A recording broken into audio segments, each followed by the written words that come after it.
Hello there everyone, welcome back to our channel. In today's quick video, you are going to see how to change Google password. It's actually pretty easy. So let's head over to it. Head over to your Gmail and make sure you have logged in into your desired account. And once you're there, just tap on your profile by tapping your profile icon on the top right. And here, go to manage your account. And here, scroll to the right and go to security option. And in here, scroll down until you see password under how you sign in to Google section. So head over to password.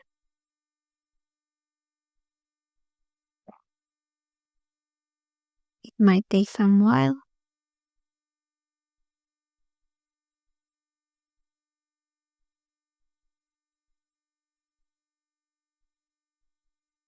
So they will verify. So you have to give your phone's password.